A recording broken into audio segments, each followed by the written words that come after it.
India ব্লকের প্রার্থীদের সমর্থনে দুটো পার্লামেন্ট নির্বাচনে উপনির্বাচনে প্রার্থীদের সমর্থনে আমাদের সর্বভারতীয় সাধারণ সম্পাদিকা সিডব্লিউসি সদস্য শ্রীমতী প্রিয়াঙ্কা গান্ধী বাত্রা উনি রাজ্যে আসছেন। শিডিউলটা এরকম,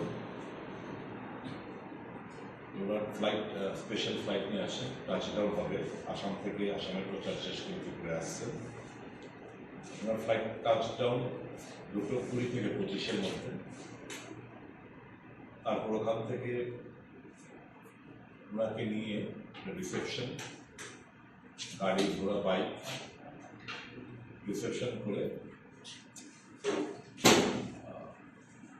ওনাকে নিয়ে আসা হবে সার্কিট হাউসের পাশে। ওখানে আমাদের একটা প্রচারের বড় বাস গাড়ি চেঞ্জ হবে, ওখানে উনি সহ আমাদের প্রার্থীরা নেতৃত্ব ওনারা বাসে চলবেন এবং সেটা সার্কিট হাউস হয়ে বৌদ্ধ মন্দির, উত্তর গেট হয়ে আন্দোলনের সঙ্গে কড়ার চৌমুনি হয়ে বিদ্যুৎকর্তা চৌমুনি, বিদ্যুৎকর্তা চৌমুনি থেকে রাজবাড়ির দক্ষিণ গেট, তুলসীবতী হয়ে কামার চৌমুনি, সূর্য চৌমুনিতে কিছুটা সময় ওখানে সবকিছু দাঁড়াবে গাড়ি, এবং উনি গাড়ি থেকে সমবেত জনতা এবং ত্রিপুরাবাসীর উদ্দেশ্যে উনি কিছুটা কথা বলবেন।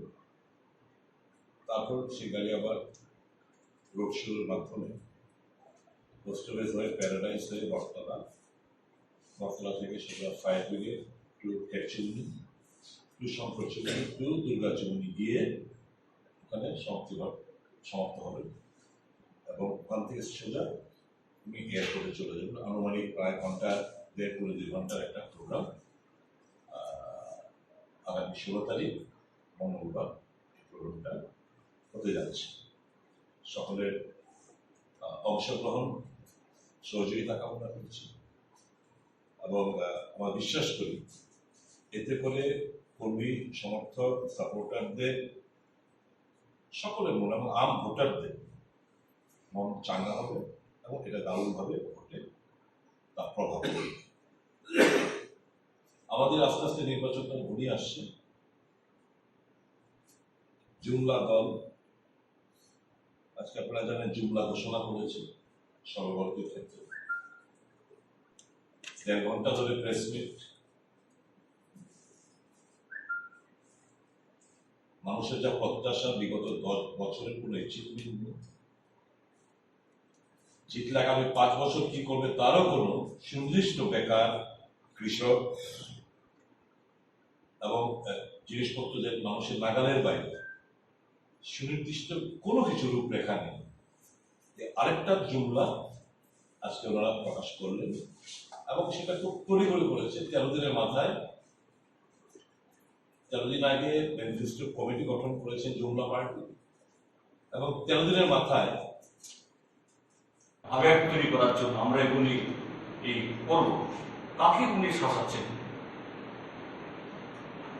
তাদের সে তদন্ত তাদের ঘরে ঢুকবে এবং সেই লোকগুলো এখন তাদের ঘরে আসবে।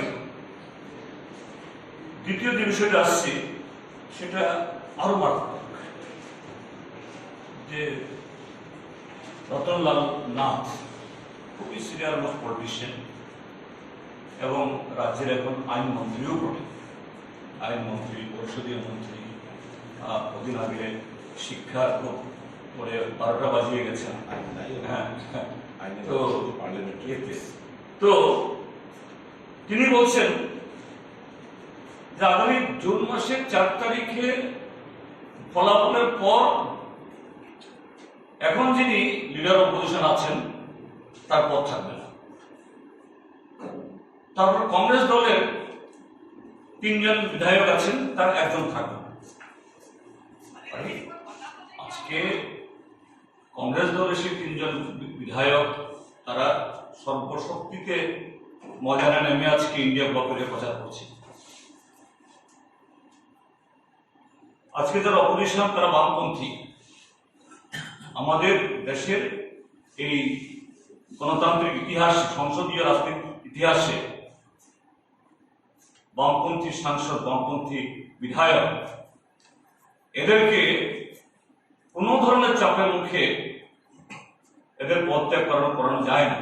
আর তিনি বলে দিচ্ছেন অগ্নিরায়, কিন্তু এক ধরনের থ্রেট বা এটা দুরকম হতে পারে। এই যে ইলেকট্রাল বন্ডে হাজার হাজার কোটি টাকা এবং তার বাইরেও এগুলো বোধহয় মাল এসছে, এগুলি বোধহয় সামলাতে পারছে না। টাকাগুলো কিলবিল করছে না, এই টাকায় সব কিনে ফেলবেন, অন্য জায়গায় যেমন কিনছেন, অথবা অন্য উপায়ে বিরোধীদের সংখ্যা কমিয়ে দেবেন। এভাবে একজন মন্ত্রী করতে পারেন কি?